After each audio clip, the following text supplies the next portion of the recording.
Bom poskušal odgovoriti po Vinku.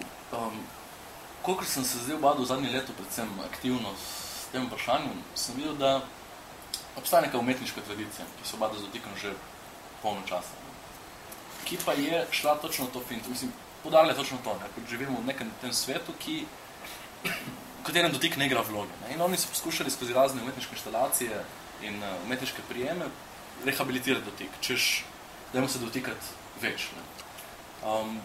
Po drugi strani pa se mi zdi, da so svalili ravno to točko, ne? Da ne gre za, da pravzaprav bolj kot se ne dotikamo, ne? bolj pravzaprav fetišiziramo sam dotik, ne? Bolj si ga potem želimo, večji pomen ima, ko se dotaknemo. Ne? In da je, spet, da je oboje pač povezano te ravno.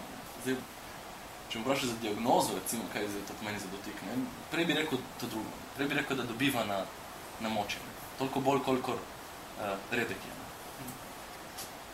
No, če malo spremeniva smer pogovora, kakšne so politične implikacije dotika oziroma njegove odsotnosti?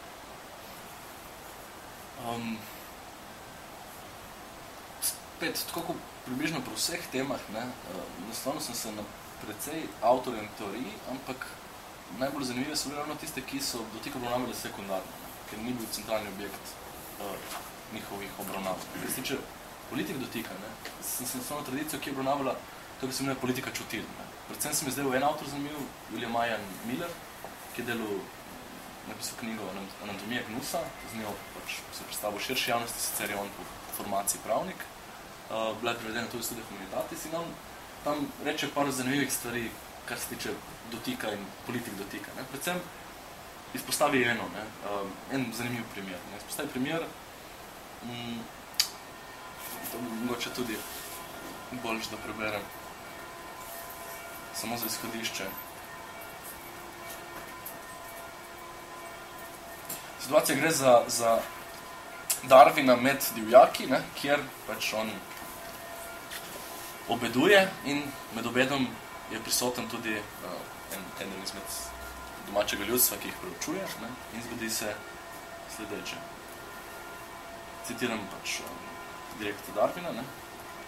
Beseda gnus pomeni v svoj najbolj preprosti rabi tisto, kar žali okus. Nenavadno je, kako zlahka vzbudijo to čustvo stvari nenavadnega videza, vonj ali značaj naše hrane. Nekod se je na ognjeni zemlji domačin s prstom dotaknil hladnega konzerviranega mesa, ki sem ga jedel v našem bivlaku, in s preprosto gesto izrazil skrajni gnus do njegove mehkosti. Jaz pa sem čutil neomajen gnus do tega, da se je moje hrane dotaknil goli divjak, če tudi njegove roke niso bile videti umazane. Mlade živhe na človekovi bradi je videti gnusen, če tudi sama juha seveda sploh ni gnusna. Domnevam, da to izhaja iz naše močne asociacije med videzom hrane, ne glede na okoliščine in predstavo o njenem zaužitju. Tukaj smo zdaj simptomatsko, predvsem to, da Darwin gleda eno linijo, ne? Ta dotik divjaka, ki se dotakne njegove hrane in se mu zagnusi. Ne? In njega preseneti to, kako se ti lahko gnusi nekaj, kar mi je meni všeč. Ne? Ampak hkrati s tem pa reče nekaj takega, na kar ga pravzaprav Miller ujame, da tako rečem, ne? In to je, da se Darwinu samemu zdaj gnus njegov dotik. Ne? Dotik roke, ki pravzaprav ni bila videti umazana, ne? Ampak kljub vsemu ni mu pač gnusil se. In na neki ravni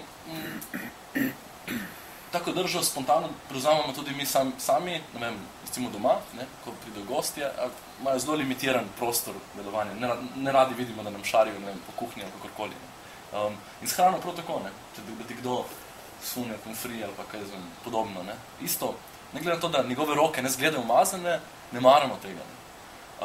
Ampak Miller da potem še en bolj zanimiv primer, isti ta recimo spet ta situacija avtobusa, kjer se naključno dotaknemo nekoga, ne, on reče, pomislite, da se pač na avtobusu dotaknete, da se vas dotakne nekdo, ne, in trenutku, ko ga pogledate, ne, pač reagirate nekako. Ne, in on pravi, ja, pač empirično preverjeno, ne, če se vas dotakne nek človek, ki ga smatrate za grdega na avtobusu, mu boste manj pripravljeni oprostiti ta naključen dotik, ta poseg v intimu. Ne. In pravzaprav ne reče nekaj fantastičnega, se tiče vprašanja dotika, gnusa in politike čutil. In to je točno to. Ne. Kaj predstavlja dotik? Ta, ne samo naključen, ampak prvi dotik, tudi rokovanje z osebno. In tako, ne. Postavlja samo eno resno vprašanje, res resno, in to je vprašanje, nekoga se dotakneš, in vprašaš ga, se ti gnusi. Ne? In če odgovor ne, mogoče sledijo nadaljni dotiki. Če pa odgovor ja, se takoj sledi ta izogibanje nadaljnim dotikom. Ne? To gre za neko čisto pač minimalno politiko čutil, ki valjda je na eni strani kulturno posredovana. Hkrati pa ima neko jedro realnosti, če mu rečemo to tako, ne, ki se strukturira točno okoli tega dotika ali še boljše okoli odsotnega dotika. En primer, ki ga tudi v knjigi razdelam, kjer se mi zdi najbolj paradigmatsko kaže na to razsežnost politike dotika, je tudi po metaforični plati so indijska kasta oziroma ne kasta, to so izvenkastnega sistema, nedotakljivi. Ne. Kaj pomeni, da si nedotakljiv? Ne? To pomeni, da v prvi vrsti ne smeš se dotikati, ampak to je druga konsekvenca, ne smeš gledati, ne smeš niti posredovano se dotakniti nekoga, ki je v kastnem sistemu, kogarkoli. Največja opozicija to med opozicija med kasto, ne kasto nedotakljivih in kasto brahmanov, se pravi najbolj čistih družb. Tu gre za neko higiensko politiko, ki nima veze z to, kar smo se navadili imenovati znanstvena ali pa dejanska higiena.